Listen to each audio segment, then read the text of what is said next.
Hey, good morning, guys. Got the wife to give me a bit of a trim, the one I usually get in the spring. So, yeah, there we go. Ha, look at that.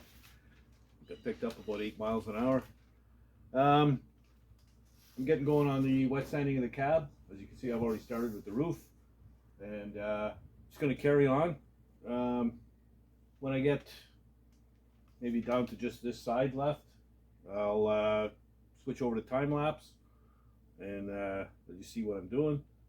I am using a guide coat only because I did notice a couple of deep scratches, and I've already sanded a few of those out. So the guide coat's helping me out with that. And yeah, once I get it all wet sanded, I can hang the doors. I'll wet sand those while they're on the truck, and we'll wash this thing down and shoot it. Probably I'll probably be wet sanding most of the day. It's slow going, but it is what it is. So yeah, let's just get to it, man. All right, so I'm done wet sanding this whole side. Did the cowl and everything. This here, it's been sanded, but not right clean. It doesn't matter. It'll be fine. It's not gonna make any difference there. What else? Oh yeah, there were a couple of little nicks in the primer. There was one here, and there was another one. I can't even see it anymore. Anyway, I did touch them up with a little bit of putty, wet sanded them. There was also one up on top of the roof. So I got that. And this belt line is still a little, I don't know. Man, this thing's giving me grief. But I think I got her now. Looked good wet. So I'm calling it done for the 10th time. Anyway, what I did for this time, for the belt line, I used a paint stick as a sanding block. So I had the length, and yeah, was able to sand anything out on it. So I'm ready to hang the door. Also, I threw a little bit of black paint on the part of the hinges that are going to show after the door is on. So I painted that up. So I'm ready to hang the door, wet sand that, and then I could move over to the other side, and I'll probably set this up on time lapse and just finish up this side, show you what it's all about. Not complicated or anything. It's just wet sanding, a little bit time consuming. This is actually Monday. I spent the whole day yesterday sanding, and some time this morning sanding as well. It was 83 degrees yesterday. It is 40 today. So difference a day makes, man. Anyway, so that's where I'm at, and yeah, next time I come back, it'll be on time lapse, and we'll get this all sanded up.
Okay, so just finished wet sanding the whole truck.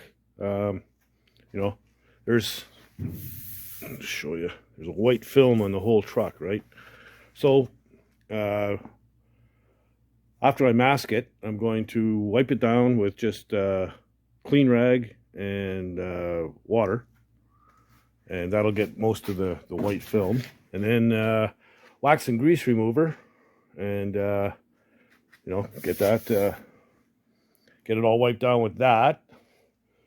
And yeah, and then I'm gonna get into, after I mask it here, I'm gonna get into a couple of do's and don'ts, and we'll be ready to shoot this thing. Right here on the firewall, see these holes here?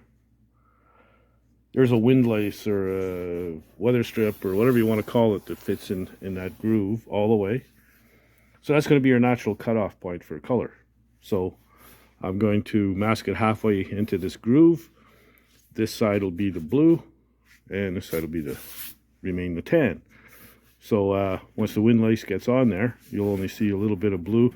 This way here, you don't see any tan at all when the hood's closed, you know. And it's a natural break point. So that's where I'm going to mask it. And yeah, get all the window openings and whatever. Then I got to do a little quickie spot prime right here. And that should be it. Ready to paint. So that's where I'm at. And yeah, I'll come back after I mask it up. All right, so she's all masked off. Did my spot prime. I'll sand that after supper, just before I clean this thing off. What else? Yeah, it's all masked off here. Oh yeah, I ran a Scotch-Brite over the tan paint. It was shiny, and took that down a bit. Also, I just I masked off just up to the drip rail, and Scotch-Brited the drip rails, so they're good. And yeah, I think we're pretty much ready to go. Like I said, I just got that one spot to sand. So what I'm going to do now, I got to clean up, major cleanup, and yeah, set up the fans and start getting the floor cleaned up. So I'm going to go over a couple of do's and don'ts there. I'll set up my set up the camera and go through that. Okay, so quite a few guys have asked me about dust. You know, how do you keep dust out of your paint? Well, years ago, not that long ago really, but you know, say 5 years ago, I used to blow this whole place out. Go from the back all the way to the front, just blow it out. You know, the walls, the ceilings, the toolboxes, benches, everything. Just blow all the dust out with the fans going. And I'm telling you, it took days. The dust was floating around in here for days. And I got a lot more dust in my paint then than I do now. Now, what I do is, the main thing is the floor. Get the floor really, really clean all around the work area. So I sweep with the fans going. Set up the exhaust fans first to suck up any dust that does get kicked up. And I run the shop vacuum the floor. Also, I'll take the hose and I'll take a rag with some thinner on it, and I'll wash down the hose, say, you know, 8 feet or so, and make sure that's cleaned up. What you don't want to do is the stuff that's on the toolboxes or on benches and stuff. Don't disturb it. It's happy there. It's settled. It doesn't want to be moved. So don't move it. It's not going to, just because you put paint on, it's not going to jump off the bench or off the toolbox and attack your paint job. So don't disturb it. You're better off. Trust me. What else? Oh yes, when I go to spray, I come out after supper. I'm going to come out with a clean shirt. I've been sanding and whatnot with this shirt on, so it's full of dust, you know, and you're going to be hovering over your paint, get dust in the paint. And that's why I use base clear. So once the base is on, and the base dries really quick, so it doesn't really have a lot of time to collect dust, you know. So if I do see anything in the base coat, you can touch it up right away. Just sand out any dust specks or whatever and blow it in with the color, and you should be good when you go to put your clear on. So then you know that when you're doing your clear, any dust or whatever you have in the paint is in the clear itself. That's it. So, you know, especially on a dark color like this, I like to put extra coats of clear. So I've got good amount of material there to wet sand and buff out after, and get rid of any of the little dust specks or whatever that are in it. And yeah, I usually end up with a pretty decent job. You know, I might get the odd fine dust particle, but like I say, a couple of seconds with you know, even 1500 grit, and then go over with 2000 and buff it out. Yeah, it comes right out. So never really have an issue in the past few that I've done. Anything that I did get in the paint was able to wet sand and buff out. And you're gonna wet sand and buff out the orange peel and stuff anyway, so it's not that big a deal. But like I say, years ago when I used to blow this place out, I'd spend days and days wet sanding, sometimes repaint whole panels and all that kind of shit. Drove me crazy. So yeah, I realized, don't disturb it, you're way better off. And one other thing, don't rush. You know, like I said, the base coat dries real quick. By the time you get to the end of where you started, the point at which you started at is already dry. It's ready for a second coat. So, you know, you got to reload your gun and all that stuff. Yeah, you can pretty much get 3 coats of color on pretty quick and no issues. The clear coat, however, takes a while to set up.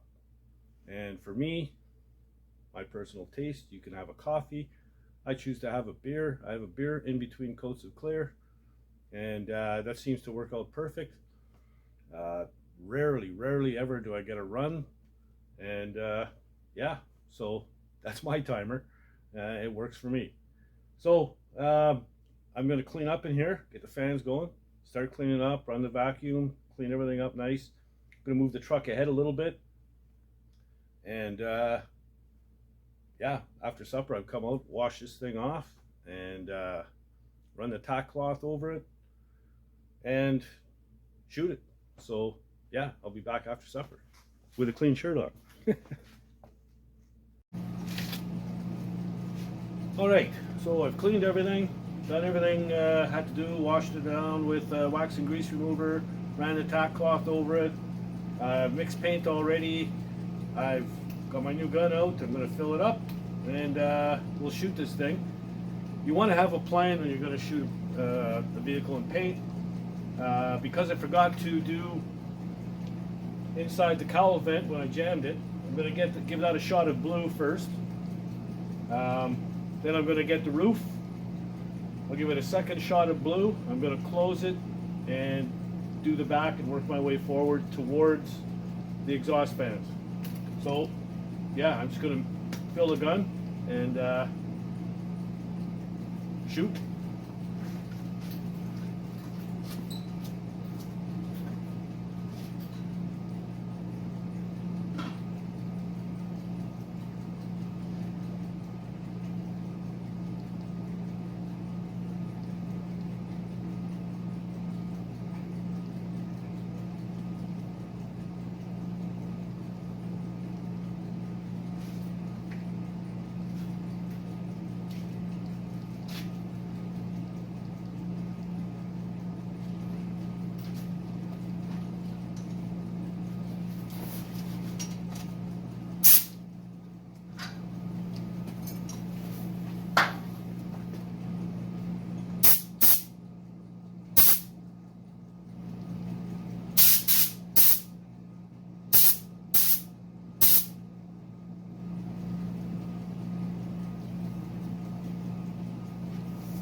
Okay, so that's one coat. You notice I put it on pretty thin for the first coat, but we'll lay it on good the second coat.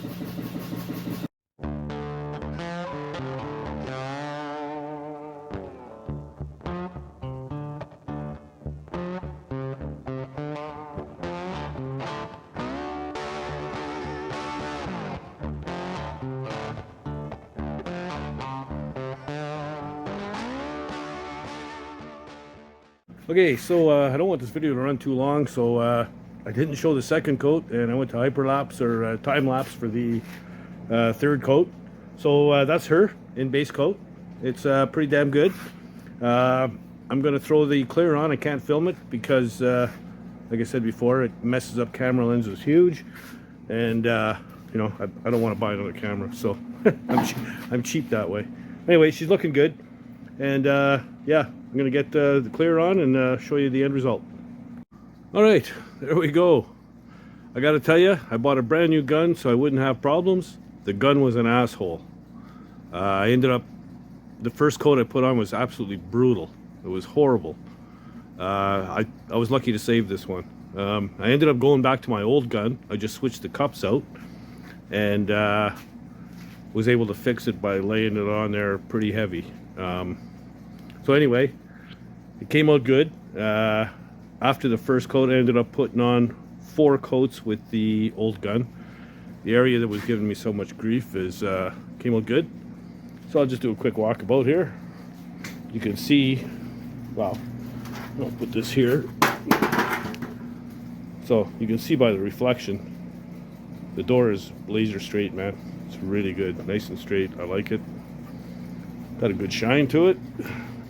There's some buffing and stuff to do. I mean, there's a couple of specks of dust. That gun, the new gun, dripped a couple of times, so I got to sand those out. But overall, you know, like I said, you can tell by the reflection when it's that clear. So I'm quite happy with it. There's, like I said, there's some sanding and buffing to do, but you know, there always is. So overall, yeah, nice. Okay, so there you go. This thing video ran a little longer than I had planned, but it is what it is. It's a paint job, man. So there you go. Easy peasy. Yeah, right. I was in a panic, man, when that freaking first gun, I just couldn't adjust it to spray right. Didn't matter what I did. Switched to the old gun, boom, no problem, right away. So, whatever, maybe I got a bum one, maybe I just got to take it apart, I don't know. But we'll see, or maybe they'll exchange it for me. I spent enough money in that freaking place, so they probably should. Yeah, look, trying to get to 1,400 subscribers by the end of the month. I got a bet with my kids, and they're starting to laugh at me because they don't think I'm going to make it. And it's not looking real good right now. There's only less than 2 weeks left, and you know, I'm still about 60 short. So you know, tell your buddies, tell your chums. If you haven't already, please subscribe. Get your buddies to subscribe, and help me get my kids to sort out 5-gallon pails of nuts and bolts that I don't want to do, and I'd appreciate it. And you know, if you're not doing anything else, get out in the garage and build something, man. Later, guys.